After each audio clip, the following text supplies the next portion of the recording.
Hi, this is Jay Wilson, Game Director on Diablo 3. Today I'm going to tell you about a new feature we've added called Artisans. Artisans are special NPCs who help the player in his fight against Diablo by lending their skills as craftsmen. This is a concept of the blacksmith, the first artisan you'll encounter in Diablo 3. You don't start the game with access to artisans. You discover them on your journey through Sanctuary. The loyalty of these craftsmen is not given freely, it has to be earned. When you encounter them in the game, you'll have to gain their trust and loyalty by being the hero that we all know you are.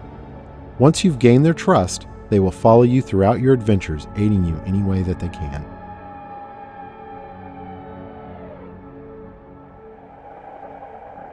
We knew we wanted to add a crafting system to Diablo 3, but we felt that the idea that the player would have a side job on top of the immediate pressure of saving the world didn't really fit the tone of a Diablo game. We also didn't want the player to have to spend a ton of time banging on an anvil when they should be out killing things. So instead, artisans will do the crafting for you. As you can see, the blacksmith has set up shop in New Tristram and is ready to help out. Artisans can act as a normal vendor, selling a variety of useful items and purchasing anything you don't want to keep in your bag. All artisans can also craft certain items, depending on the type of artisan. The blacksmith mostly focuses on weapons and some types of armor.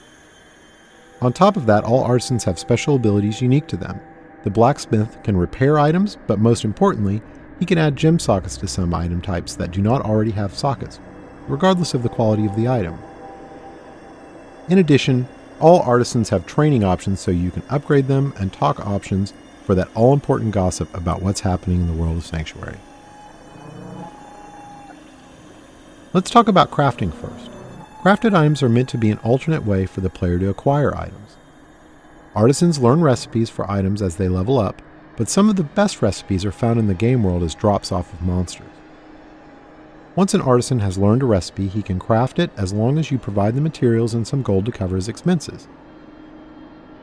In keeping with Diablo tradition, we didn't want a crafting system that produced completely predictable items, so most items your artisan creates will have a series of set and random properties. Here we see a few items that have some set, but mostly random properties. These could be good for any class depending on what properties they produce.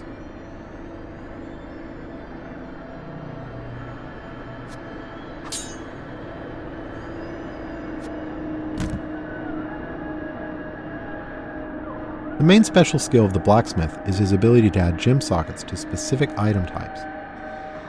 This is regardless of quality of the item, so a rare or legendary weapon could have sockets added to it. This allows gems to be used to a much greater degree in Diablo 3 than the previous games.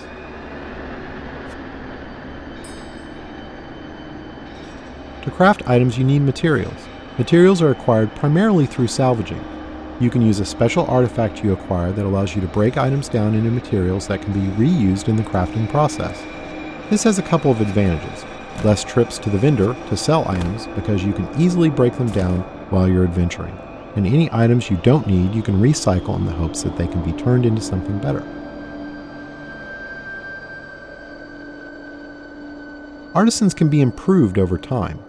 The artisan does this by using crafting materials you provide him to train and practice. As you can see, once you've acquired the right materials, the upgrade process is quick. The goal here is to put the time investment into acquiring the materials you need through fighting monsters, not have you spend tons of time in town with your vendor. One of the great things about artisans is that they are visualized in the world. As you can see, now that the blacksmith has leveled up, the look of his shop is improved.